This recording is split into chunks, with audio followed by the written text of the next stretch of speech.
Hello, good morning, kids.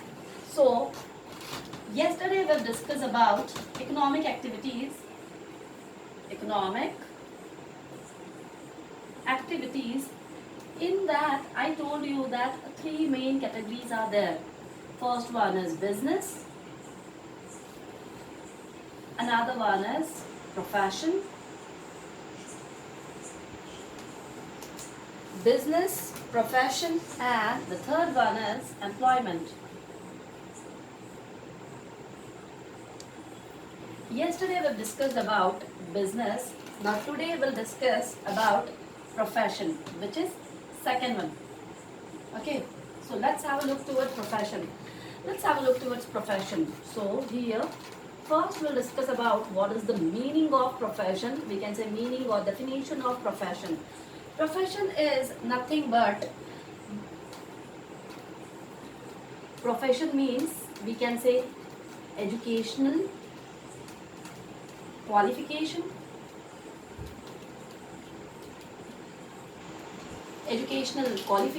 some tax, yeah, we can say skills, educational qualification, tax, and we can say skills, or we'll say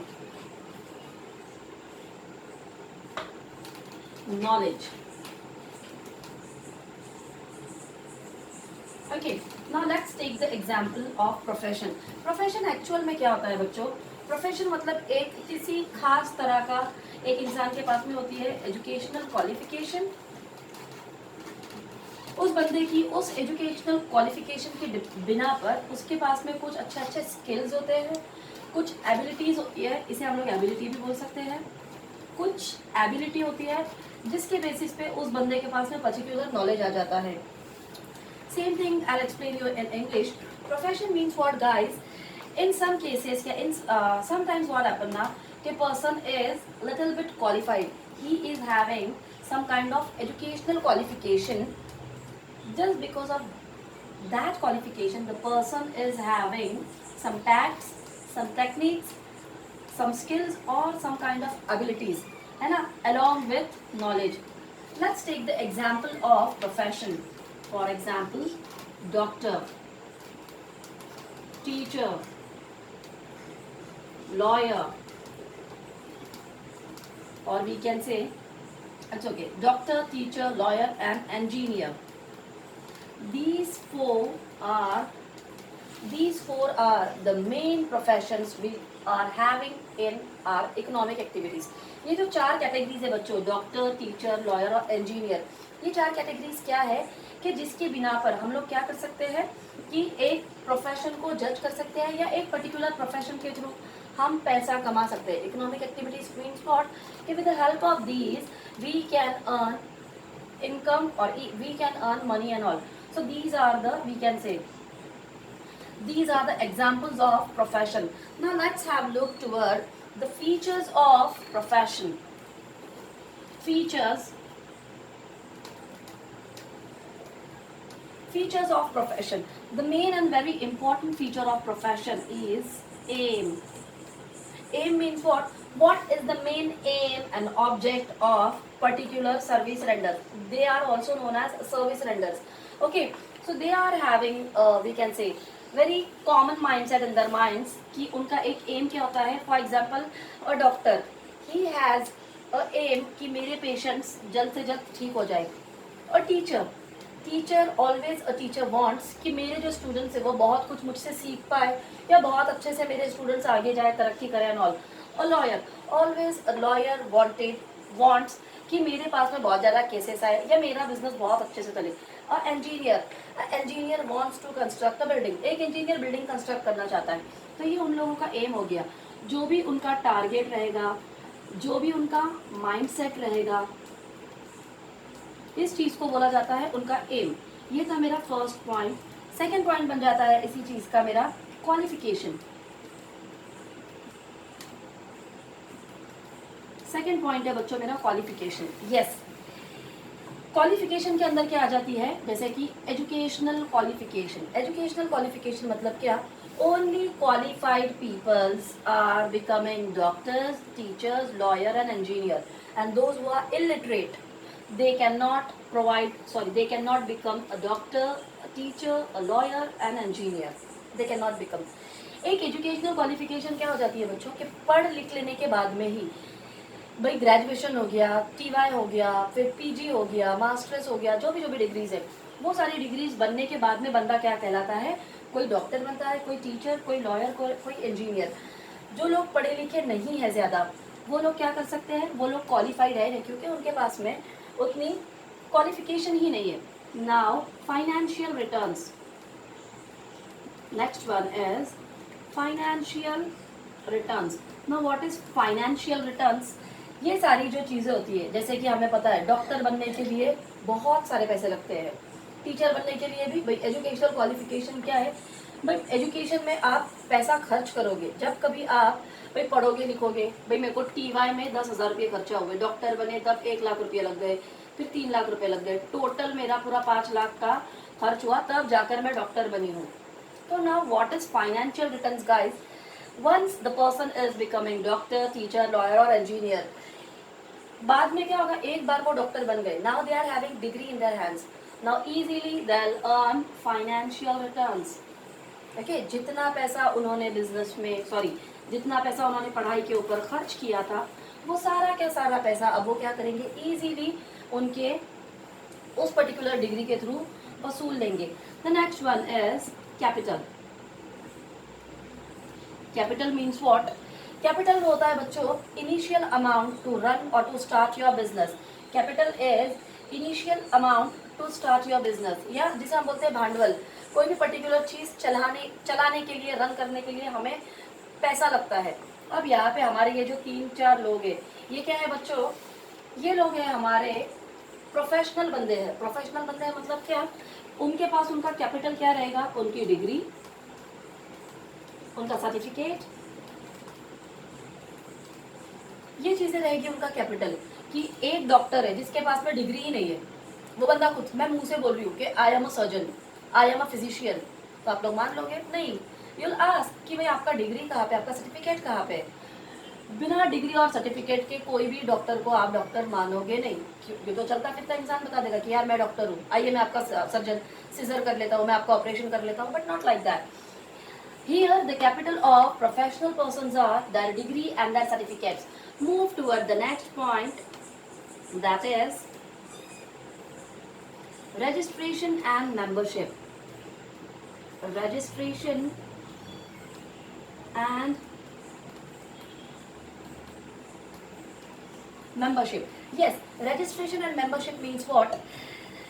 Once they are taking admission in particular college or particular, we can say, organization, institution, simultaneously they are registering their names in that particular institute. एक जो doctor होता है, एक जो teacher होती है, ये लोग क्या करते हैं, जब कभी उनकी डिग्रीज वो हासिल कर रहे होते हैं या जब कभी वो पढ़ाई उनकी कंप्लीट कर रहे होते हैं, उस टाइम पे उनके कॉलेज के थ्रू या उनका कॉलेज में जो भी नंबर नाम से रजिस्टर्ड हुआ है, वो रजिस्ट्रेशन और वो मेंबरशिप ही क्या बन जाती है, ये रजिस्ट्रेशन और मेंबरशिप ही उनके पास में एक उनका पर्टिकुलर आईडी कोड ये जनरेट करने में हेल्प करती है कि ये आईडी है, ये कोड है, इसके अंडर में इस पर्टिकुलर बंदे ने लॉयर की डिग्री पास की है, टीचर की डिग्री पास की है.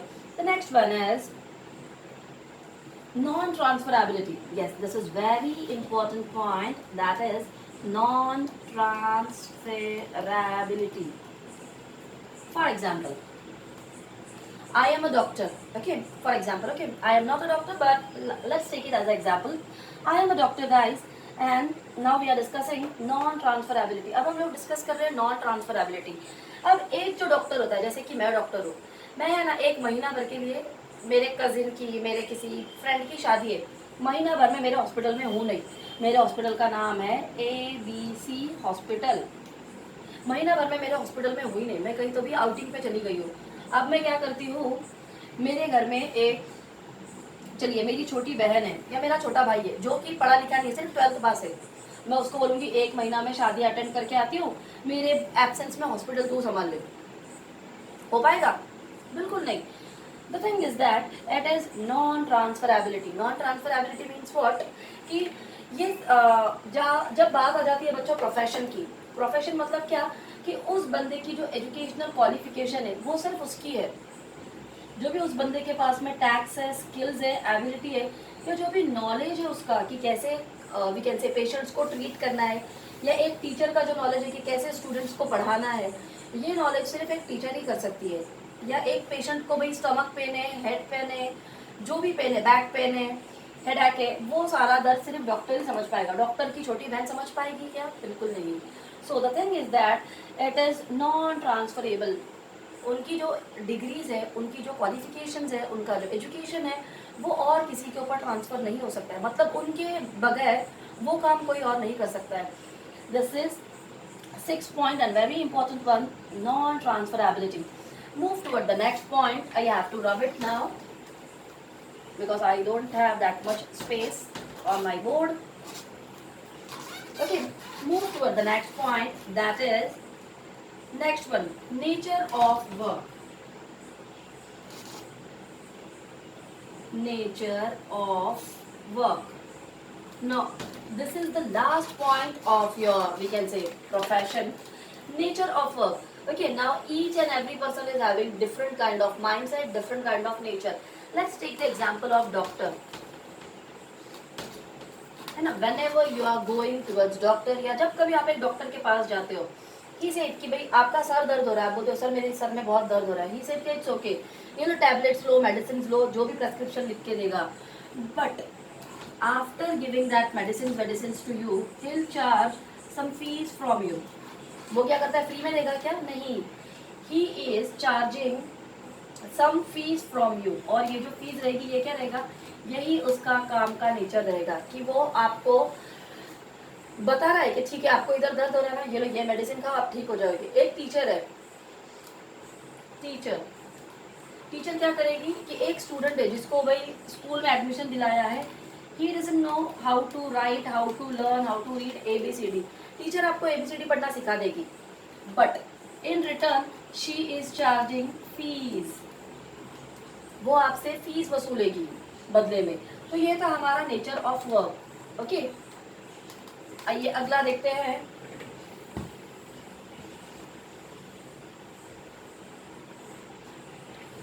Okay, move toward the last point, which is employment. Let me rub it, okay? Today we'll discuss all 3 points. Okay, move toward the last one, that is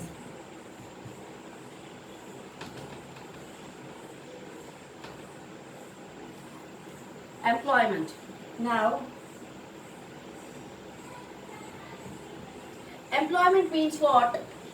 People who are working for others. जैसे कि हम लोग इसको बोल सकते हैं एक normal employee, है ना। Employee means what? Those who are working in any factory, any organization, any institute for earning money. अब हर किसी की घर की तो फैक्ट्री होने से नहीं, correct?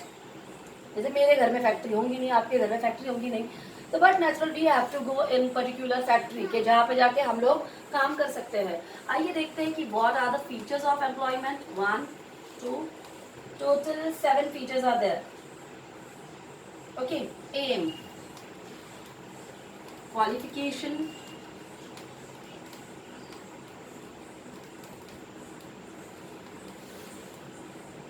monetary returns,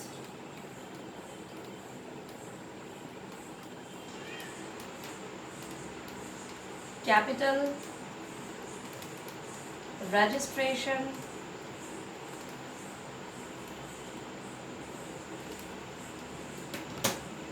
non-transferability,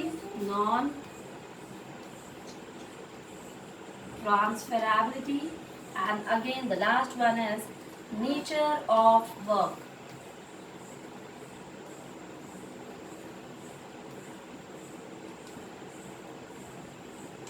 Okay, now employment means एक मजदूर, एक वी कैन से लेबर जो कि किसी और की फैक्ट्री में जाके काम कर रहा है। अब उस पर्टिकुलर बंदे का एम क्या रहेगा, एम, या जिसे हम बोल सकते हैं टारगेट। क्या रहेगा उस बंदे का टारगेट या एम, कि if in a day I am working 8 hours per day, तो मेरी सैलरी क्या होनी चाहिए, इक्वल टू दैट मेरी जो भी सैलरी है कि मैं अगर 8 घंटा एक पर्टिकुलर ऑफिस में ऑर्गेनाइजेशन में काम कर रही हूँ, तो भाई मेरी सैलरी इस 8 घंटों के बराबर होनी चाहिए, इक्वल होनी चाहिए. This is the main funda, this is the main aim and target behind any employ कि मैं अगर इतने घंटे काम कर रहा हूँ तो मुझे इतनी सैलरी मिलनी चाहिए. The next one is depends on qualification. Yes of course, post, जैसे कि ऑफिस में रहती है बच्चों पोस्ट. एक बंदा है जो कि ग्रेजुएट है, the another one is we can say 10th pass, and third one is post graduate. Now 3 vacancies are there in particular company or particular factory. Okay, graduate, the person who is graduate, he'll become manager. The person who is just 10th pass, he'll become office boy over there. And the person who is postgraduate, he'll become senior manager. What is that dear? Qualification, मतलब qualification किस चीज़ पर depend करती है कि भाई एक बंदा अगर ग्रेजुएट है, टीवाई तक के कंप्लीट किया है, उसको मैनेजर बना दिया जाएगा. एक बंदा उससे भी सीनियर आ गया, उसको सीनियर मैनेजर बना दिया जाएगा. एक बंदा जिसने पढ़ाई नहीं की है, वो कहलाएगा ऑफिस बॉय. और बट ऑफ कोर्स इनकी तीनों की सैलरीज भी डिफरेंट रहेगी. Okay, next one is monetary returns. Yes, अगला पॉइंट हमारा वही आ गया. अब एक मैनेजर है, उसको 10,000 रुपये पगार है, सैलरी है. 10th पास बंदे को रहेंगे 4,000 रुपये, और वही सीनियर जो मैनेजर रहेगा उसको 15,000 रहेगी salary. So this is monetary returns कि as depends on your qualification. Monetary returns are different for manager, for office boy and for senior manager. Next one is capital. Capital क्या रहेगा? Here what is their capital of employees? Here the capital of employee is their qualification, कि कौन कितनी degree है, किसके पास कौन कितना पढ़ा लिखा है. Next one is registration. yes, again they have to do registration in that particular office, organization or particular institution. Next one is non transferability. Yes, non transferability means what? For example, I am working in ABC company and I am working in ABC company, or I am handling machines. मैं machines handle करती हूँ वहाँ पे.